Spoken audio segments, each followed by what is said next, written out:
जी कराची जे शहर में अॼु चौमासे जे बरसाति जो टियों ॾींहुं आहे ऐं कराची जी हींअर जेका मौसम आहे उहो इंतिहाई ख़ूबसूरत ऐं दिलि खे छुईंदड़ मौसम आहे। हिन मौसम अंदरि हींअर जेका आहे उहा हल्की हल्की जेका आहे उहा तपिश बि निकिरी आई आहे ऐं मौसम जेका आहे उहा दिलकश आहे। शहरी जेके आहिनि के ऑफिस जे कम सां पंहिंजे जेको आहिनि उहे ऑफिसनि ऐं दफ़्तरनि न वञनि पिया, त के जेके आहिनि उहे अॼु जेका आहे उहे छंछर जो ॾींहुं हुजण जे करे, मोकल जो ॾींहुं हुजण जे करे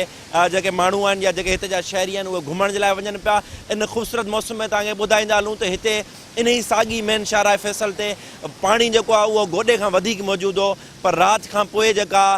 फ़ौज पारां जेको सिविल इंतज़ामिया जी मदद जे लाइ मैदान में लथल हुई फ़ौज ऐं जेके पीपल्स पार्टी जा नुमाइंदा पंहिंजे इलाइक़नि में जेके मुक़ररु कयल आहे, जंहिंमें राति सईद गनी नासिर शाह पारां पिणु कराची जे मुख़्तलिफ़ इलाइक़नि जा दौरा कया विया। हींअर जेका कराची जी सूरत हाल आहे उहा इंतिहाई दिलि खे छुईंदड़ आहे ऐं रोड ते जेको आहे उहो पाणी तमामु घटि तादाद में मौजूदु आहे। राति कराची में जेका बरसाति जो सिलसिलो हो, किथे 40 मिलीमीटर त किथे 35 मिलीमीटर, वधि में वधि गुलशन हदीद में 60 मिलीमीटर बरसाति थी हुई।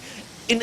जेका मौसमात खाते पारां जेका अक थी कई हुई त बरसाति जेका उहा तमामु घणी हूंदी, एतिरी बरसाति न हुई ऐं 60 मिलीलीटर जी बरसाति में हींअर गुलशन हदीद या ॿियनि इलाइक़नि में पाणी जेको आहे कंहिं जेके लाही वारा इलाइक़ा आहिनि उन्हनि में पाणी जेको आहे उहो मौजूदु आहे, जेके चढ़ाई वारा इलाइक़ा जेके आहिनि उन्हनि अंदरि हींअर पाणी घटि मौजूदु आहे। मजमूई तौर ते कराची मां हींअर जेको आहे उहो 70% खां वधीक जेको पाणी आहे मेन इलाइक़नि मंझां उहो निकाल ॾिनो वियो आहे। जी